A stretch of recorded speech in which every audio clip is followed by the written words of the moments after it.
Welcome to the deep dive. We dig into your sources, pull out the key stuff, and, well, give you that shortcut to really knowing what's what. Yeah, getting you up to speed quickly. Exactly. And today, we're tackling something we all kind of interact with, but maybe don't fully get: debt. Oh, yeah. Debt. It often gets painted with just one brush, usually a negative one. Right. But it's not that simple.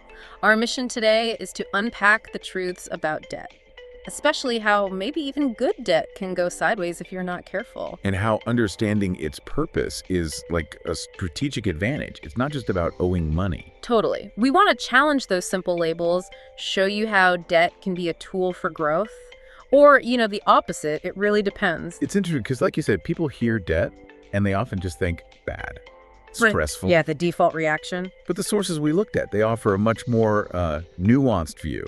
They draw this line between good debt and bad debt. Okay, so let's unpack that. What's the core difference there, according to the sources? It really boils down to the reason you're borrowing. What's the purpose? That seems to be the key factor in how it impacts you financially.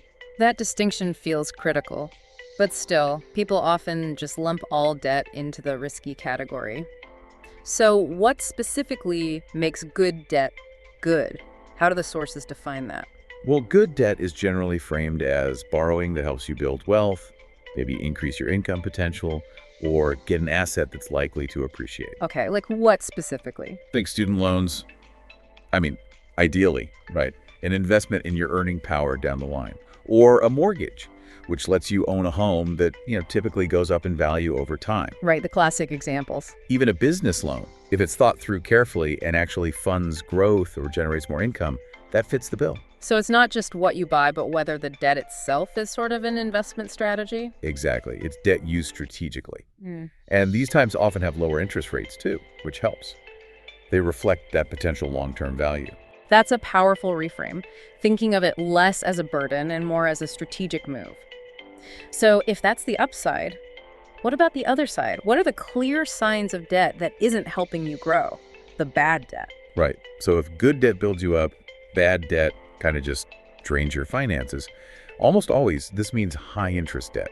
I think credit cards used for just consumption. Things you don't really need, maybe? Yeah, or loans for stuff that loses value really fast, like a lot of consumer goods, fancy electronics, that sort of thing. Depreciating assets. Exactly.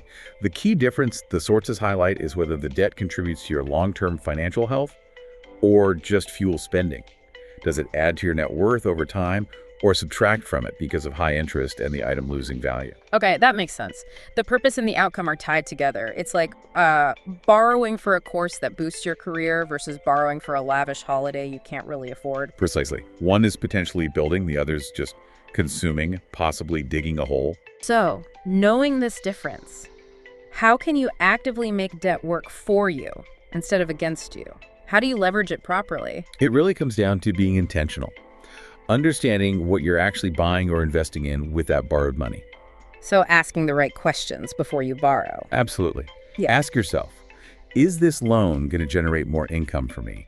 Is it buying an asset that will likely grow in value? Yeah. Or is it just for something fleeting, something that'll be worth less pretty much immediately while the debt just grows? That focus on whether it increases your capacity or assets seems key. Yeah. Good debt, when you use it strategically, can actually amplify what you're able to do financially. Yeah. It gives you leverage to seize opportunities you couldn't otherwise afford outright. It's about using it smartly, not just, spending. This whole deep dive really makes you pause and think about your relationship with borrowing, doesn't it? For sure. It shifts the perspective. So as you're thinking about this distinction, good debt versus bad debt, consider how that might change how you look at your own financial choices. Here's something to chew on. We often hear a car loan is bad debt because the car loses value the second you drive it off the lot, right? Yeah, that's the standard view.